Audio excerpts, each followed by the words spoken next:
Transformers, more than meets the eye. Autobots wage their battle to destroy the evil forces of the Decepticons.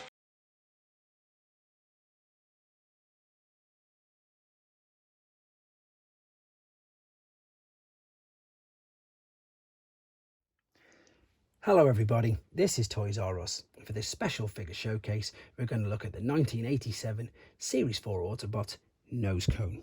So what we're going to do with this video, we're going to have a quick look at him in both of his modes to help you decide how you want to display him.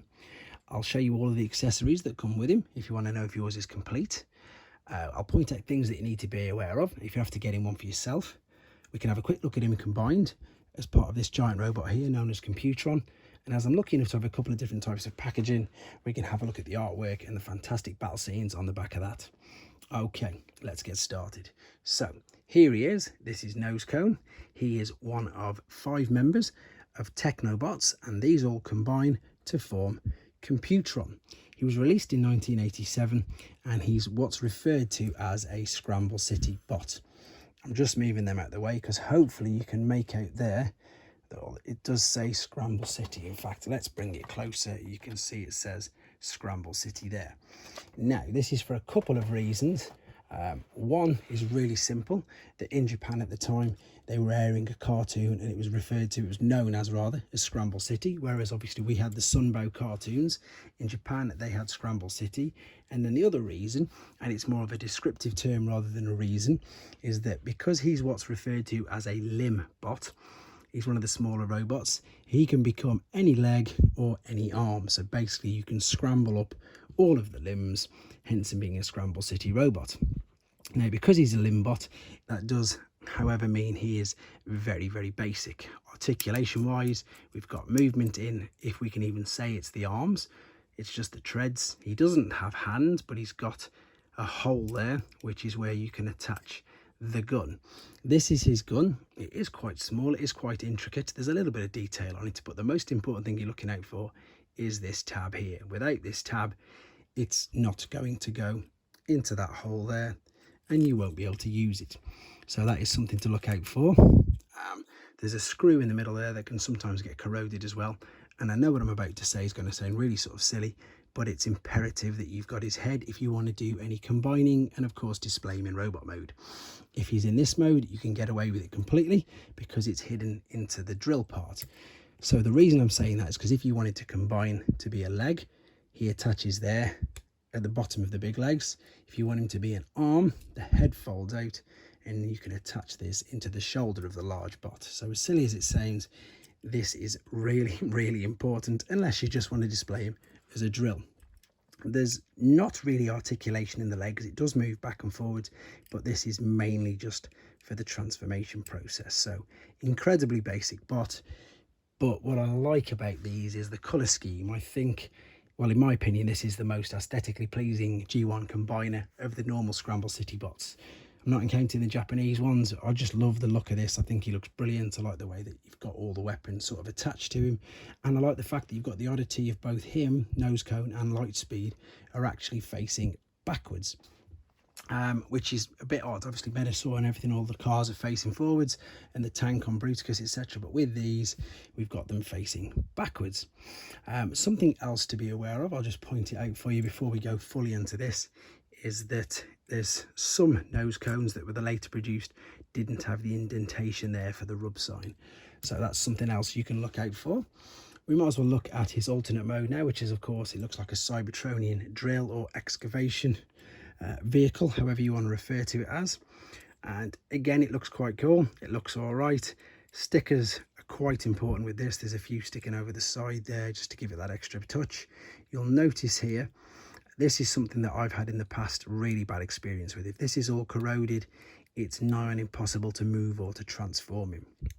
These are the other 2 weapons which I'm going to detach now, because in honesty, I think it still looks better without these, and you just close this down. It still looks just as good, but these are the 2 weapons. They're identical, and again, the most important bit is the, I suppose it's the tab or the dowel, whatever you want to call it, which is where it's going to attach at the back. You could also, if you wanted to, it doesn't look the greatest, but if you wanted to keep them safe, you can attach him in the back like so as well. Makes it top heavy, but to be honest, so does it when it's tilted back like that as well. Right, let's have a look at some of the different types of packaging we've got as well then. And ironically enough, I've not got a Hasbro one at all. So the first one we'll have a look at is the Gig box. Gig is there. This is the Italian company, and these were licensed by Takara. They were still called Technobots, but they actually changed the name.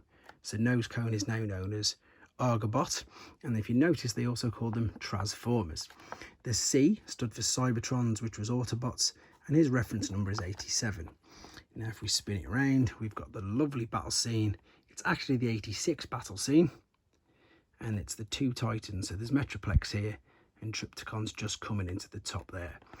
Now I might as well show you inside these, because I love these boxes. These are just the same as the Japanese ones, rather than having, you know, the Hasbro cards with the bubbles on, and you just ripped it off and then you pretty much lost everything. With these, they came with polystyrene inserts. Everything was kept super neat. You could keep the figure, you could store it away even once you took it out. It just, for me, was so much better. The instructions as well that they had, of course, these are all in Italian, and it's just show you that. And there, of course, it's got the combining mode as well. So that's one of the packaging. Now the one behind us is a gift set from Japan, and that's got all of them on. The names I presume are still the same. I can't read Japanese, unfortunately, to tell you. I'm just going to move these out of the way so we can get it in shot.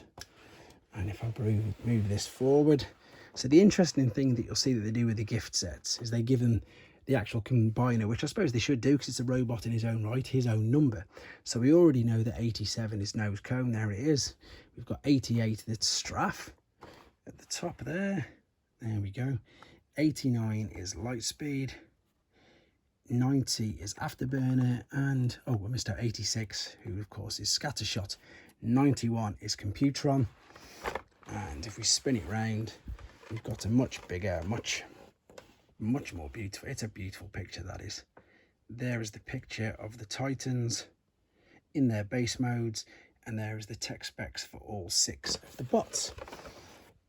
Lovely, lovely. Love these gift set ideas.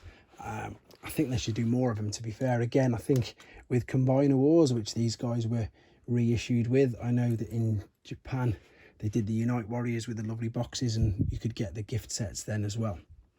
But these guys are the originals. There you go. This is, as I said, this is the 1987 Series 4 Autobot Nosecone, one of 5 Technobots who combines to form Computron. Hope you enjoyed looking at him, guys. Hope you found this video useful. And of course, please take care. Thanks for watching. Like and comment. And don't forget to subscribe.